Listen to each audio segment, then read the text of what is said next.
कभी सोचा है प्रेम का सबसे पवित्र और सर्वोच्च रूप कैसा होता है?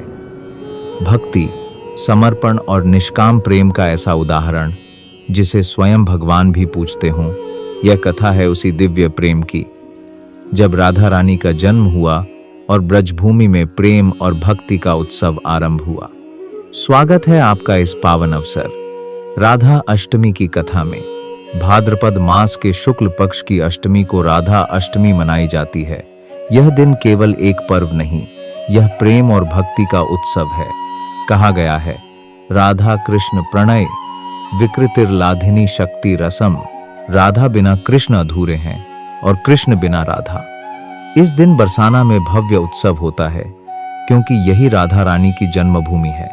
बरसाना नगरी में वृषभानु नामक एक परम भक्त और उनकी धर्म पत्नी कीर्ति जी रहते थे। वे भगवान के अनन्य भक्त थे। उनका एक पुत्र रानू था, लेकिन वे चाहते थे कि उनके घर एक कन्या भी जन्म ले। एक दिन वृषभानु जी यमुना स्नान के लिए गए। तभी उनकी दृष्टि एक अद्भुत दृश्य पर पड़ी। कमल के समान सुंदर एक दिव्य बालिका जल में लेटी थी।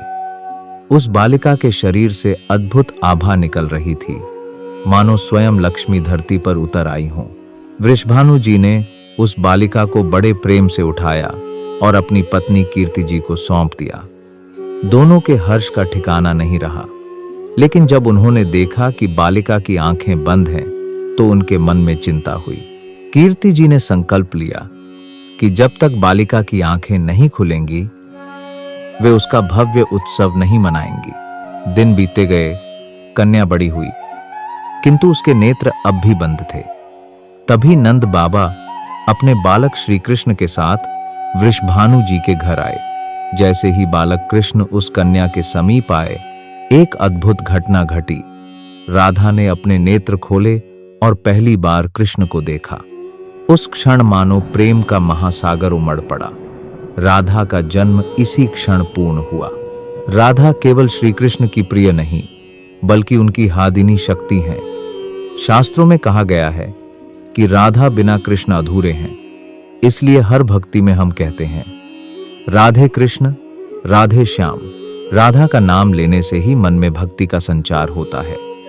उनका स्वरूप करुणा, प्रेम और त्याग से परिपूर्ण है। वे सच्चे प्रेम की मूर्ति हैं, न कोई अपेक्षा, न कोई स्वार्थ, केवल समर्पण। राधा रानी हमें यह सिखाती हैं कि सच्चा प्रेम त्याग में है, समर्पण में है। उनके बिना कृष्ण अधूरे हैं और कृष्ण बिना राधा। आज राधा अष्टमी पर हम सब मिलकर यह संकल्प लें कि अपने जीवन में प्रेम, करुणा और भक्ति को स्थान देंगे। कमेंट करें राधे राधे और बताइए आपको राधा रानी की कौन सी लीला सबसे प्रिय है।